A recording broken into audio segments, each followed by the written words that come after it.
Okay, so it's time for our weekly meal plan episode. If you haven't listened to these before, the purpose of this episode is basically just for me to share with you what I have on my meal plan for our family for the upcoming week. The idea is that maybe if you don't have any meal plan put together, you could use this kind of as a template to follow along if you happen to like the things that we like.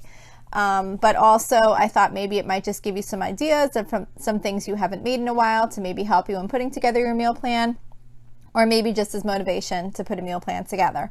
So the meal plan that I will go over starts on Saturday. This one starts Saturday, August 29th. I always put the meal plan episode out on Wednesday. That way there's enough time to do shopping if you did want to make any of these recipes. So I always shop on Thursday, but my meal plan always starts on Saturday. That way I always have like that one extra cushion day in case just for some reason I'm not able to get to the food store on Thursday. I still have one day's worth of groceries that I would have purchased the previous week. I also do a very simple meal rotation, just in, like I said, in case you're new, just so you can understand why if you listen over a few weeks, you might notice that there's going to be meals that are repeating pretty frequently, and that's done purposely just to make the meal plan process really, really simple. I do try and add in some different sides and things like that occasionally, and then like as the seasons change, I'll kind of start to change what we're making often. But I to make meal planning super easy, I do rotate. Like for example, every other Tuesday we do tacos, every other Monday we do hamburgers, and that type of plan. So say I always say the same example, but whatever. For example, if Mondays we have hamburgers, and I know we're going to have hamburgers again 2 weeks from now, I'll go 2 weeks ahead on the meal plan. As soon as we have the hamburgers, I jump 2 weeks ahead and I put down that we're having hamburgers on that Monday. So that way, by the time I get to each week, the meal plan has already kind of almost been put together, with the exception of maybe filling in a few gaps or a few side dishes or things like that. Also, the meal plan does not include lunches. We just do leftovers or sandwiches or frozen pizza, things like that to fill in for lunches. So, okay, so let's start. So Saturday on the meal plan, we're doing brats on the grill for dinner. So there's really no recipe for that. It's just a package of brats with hot dog buns. We usually like put them on hot dog buns. And then I'm doing grilled chicken thighs, which does not have a recipe either, but I just like to get the boneless chicken thighs, and I just like put some barbecue sauce on them and just cook them right on the grill. Then they come out really good like that. So we're doing brats with grilled chicken thighs, and then I'm doing classic macaroni salad, which the website that recipe can be found is allrecipes.com. The recipe is just called classic macaroni salad, and it's just like your typical like mayo and vinegar based macaroni salad, like with elbow macaronis. And I'm doing the Mexican bean salad again, which I've done quite a few times this summer. As we near the end of the summer, I probably won't be making this that much anymore, but I really like it in the summer, and I really like to use it as leftovers too, like to top like some lettuce in a salad. If I'm bringing like a salad to work for lunch or something like that, or have it with grilled chicken or whatever, it's really good as leftovers too. And you can also use it as like a dip also for like tortilla chips. But it's called Mexican bean salad. That's also on allrecipes.com. And it's basically like a bean salad. It's like black beans, kidney beans, cannellini beans, stuff like that. And it has frozen corn in it. And then it's got like olive oil, vinegar, that type of thing. But it's really good summer side dish. And like I said, it can be reused as leftovers in a lot of different ways. So that's Saturday. Sunday, we're doing Chef John's spaghetti alla carbonara. That's basically, if you haven't had it before, it's just like spaghetti with bacon in it and egg. I know that sounds weird if you haven't had it before, but it's really good, and it's not like a breakfasty thing. It's just the egg has like just a slight bit of egg in with the pasta, and then the bacon, and you make kind of like a creamy sauce-ish kind of with that combination, and it comes out really good. Also, that is all from allrecipes.com. Also, I do wind up getting a lot of my recipes from allrecipes.com, but that recipe can be found there. And again, it was called Chef John's spaghetti alla carbonara.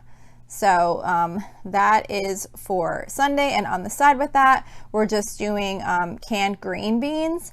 That's not something I typically have as a side dish. I usually do more like the frozen, like steam fresh type vegetables, but my dad just happened to give me a bunch of canned green beans that they weren't going to be using, so we need to use those up. So I thought that would probably be a good side dish with the spaghetti carbonara.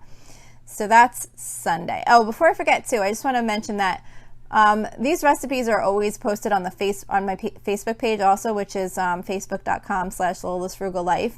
And I don't post them every single week because they do repeat a lot, but any ones that have already been posted, or or any that are repeats from previous episodes, will be on the Facebook page, and then I'll check through to see if any of them are new, like that haven't been on a previous episode before, and if they are new, I'll post them on the Facebook page in case you want to just click and follow the link to the recipe. So, okay, Monday. So Monday we're going to do ribeye steak and grilled chicken. Those are both going to be on the grill. And for the ribeye steak, I just marinate it with the Montreal steak seasoning and olive oil and red wine vinegar. One tip that I have is that when I buy the steak, I will, if I remember to, like I did this recently, I bought 3 ribeye steaks and I put them each in a gallon Ziploc bag, and I put the Montreal steak seasoning in there and the olive oil and red wine vinegar, and I froze them like that. And then that way when I took them out to defrost, they defrosted in the marinade. So once they were defrosted and they were ready to go on the grill, they had already been marinated. So it was just like a really good quick tip for doing that, kind of pre-prepping for dinner.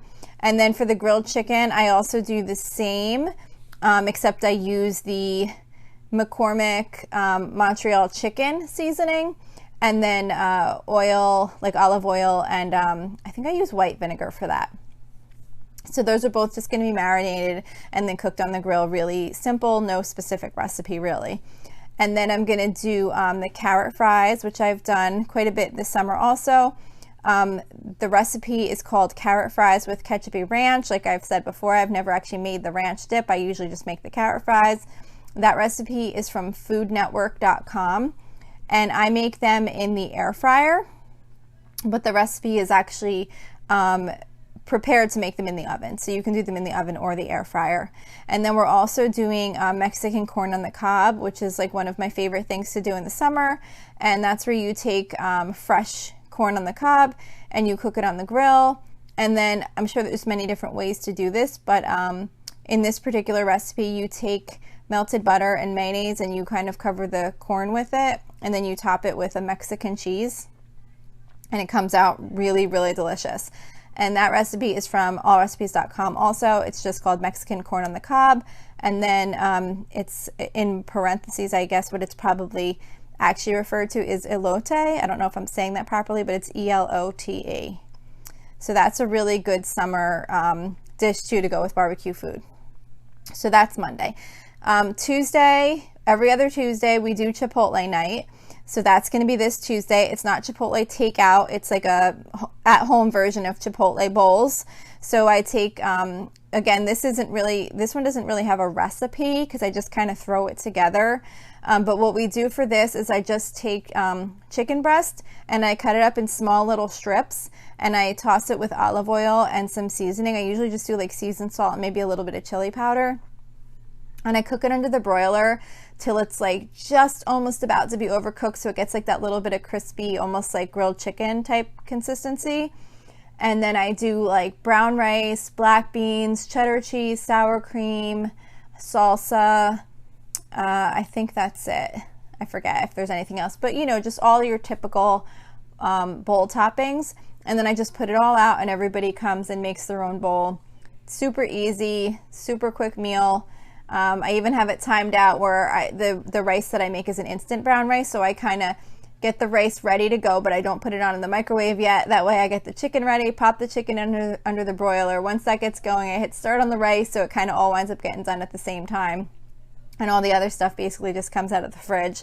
So the only other thing that really needs to be heated up besides the rice and the chicken is a can of black beans. So I'll usually have the rice finish, get the can of black beans, dump them in a container, put them in the microwave for like 3 minutes, and then as soon as those come out, the chicken's usually done at that time, and then it's just a really quick, easy meal, and it's one of my favorites. If you like those kind of bowls, it's a really good, simple meal to have.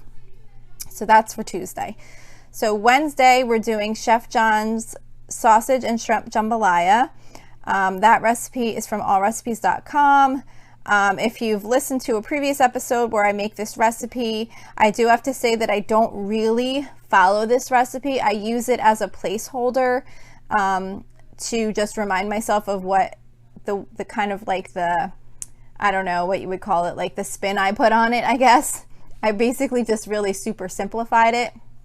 The recipe as written is very good, but I'm usually making it on a weeknight, and I usually try and go much quicker and simpler.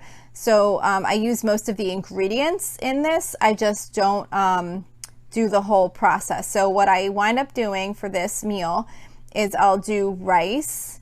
Since we're doing Chipotle the night before and I'll be using brown rice, I'll probably use white rice for this meal so that it's not like the same thing 2 nights in a row as far as the rice goes. But what I do is I just take the shrimp and like the peppers, and I saute them in a pot, and then separately I do the sausage, and I just cut it up and cook that up in a separate pot, like a little frying pan, and then I will do the rice on the side. So the shrimp with the peppers, and then it's got like a broth in there, is in one pot, and then I have the sausage separate and the rice separate. And the reason I do that is, one, because it's super quick and it gets a lot of the flavor, and it just turns out to be a really good, quick, easy meal. 2, some of my family likes it brothy and some don't, and then my one daughter doesn't eat meat and everybody else does. So when we do it this way, you can take rice, you can take shrimp and the pepper combination, you can add more broth if you want, you cannot add broth if you want, you can add the sausage if you want, whatever. So it's a very quick, easy meal, but I'm not literally following the jambalaya recipe when I make it. And I just kind of know that in my mind, so when I see it, I'm like, oh yeah, that's the night I'm gonna do this kind of thing. So anyway, that's Wednesday. Thursday, we're doing breakfast for dinner. And for breakfast for dinner, I'm just doing scrambled eggs. I'm doing turkey bacon in the oven, which is my absolute favorite discovery. I think I say that every single time we do breakfast for dinner, but I only learned about cooking bacon in the oven this year, which probably sounds ridiculous for some people, but I had never really seen it done before, I guess. I don't know. We just always stood over a pan and cooked bacon forever. But anyway, we usually use turkey bacon, so I found a thing that told you how to cook the turkey bacon in the oven. And I mean, basically you just take a big cookie sheet and put aluminum foil on it and lay the bacon out and bake it at 400 degrees for like 10 minutes, flip it over, and then do another 5 or 10 minutes. I'm not sure if it's exactly the same for regular bacon, but I'm sure it's probably pretty similar. And it just comes out so perfect, and it's so easy to clean up, and you don't have to stand over the stove, and I just love it. So we're doing that, and then we're also doing a new crock pot recipe that I had made I think a couple weeks ago, and that was slow cooker cheesy bacon ranch potatoes, and those came out really good. You basically just put aluminum foil in your crock pot, and then you cut up a bunch of potatoes real small, and then you also add ranch seasoning, like the powdered salad dressing mix, and you put that in there, and then you kind of fold the foil over top of the potatoes, and then they cook in the crock pot all day, and they come out super, super good. That recipe is from damndelicious.net, DAMN delicious.net, and it's called slow cooker cheesy bacon ranch potatoes. I did them without the bacon, just because, like I said, my one daughter doesn't eat the meat, but we did have the turkey bacon on the side for whoever wanted it. And anyway, yeah, so that was a really good recipe. It goes really good with the breakfast for dinner meal. So that's Thursday. Then our last meal on the meal plan for the week is on Friday. So on Friday, we are doing oven fried breaded pork chops. That is from skinnytaste.com. And it's basically just like a breaded pork chop dipped in egg and coated with panko breadcrumbs and cornflake crumbs, so it comes out really crispy, and but it's baked in the oven. It's, when they say fried, it's in like not parentheses, like quotation marks, because it's not really fried, but it has kind of like that texture. So that was really good. I think I just made that for the first time, like, I don't know, a week ago or something, when I was gonna originally do my air fryer pork chops, and I just couldn't bear to do them, because as good as they come out, we have a family of 5, and you can only fit like a couple pork chops in the air fryer. So I would sit there doing batch after batch, and it was just like, I'm not doing this that particular time. So I found this other recipe, and it was really good. And on the side with that, we're doing 5-ingredient Instant Pot mac and cheese. That's from foodnetwork.com. And it's, if you're looking it up, it's the number 5, so 5-ingredient Instant Pot mac and cheese. It's just a really quick, simple, easy mac and cheese recipe that you make in the Instant Pot. And that goes really good as a side dish. And then we're just gonna do like a bagged salad on the side with that. So that's the meal plan for the week. I hope this could help you out in some way. If you have any feedback, please reach out to me through the Facebook page, which is facebook.com/Lola's Frugal Life. I'd really love to hear from you. You can also like the page so that you can see as any new recipes are posted on there. And if you're interested, we have a private listeners group. It's a small group right now, but I know it's going to keep growing. We have a few really nice members in there so far. If you're interested in joining that, you can go to facebook.com/groups/Lola's Frugal Life and submit a request to join. As soon as I see it, I will approve you. Also, don't forget to subscribe if you like this podcast, and it would be much appreciated if you would leave a nice review if you feel like doing that. So that's it for today. Thank you so much for listening, and I hope you have a really awesome day.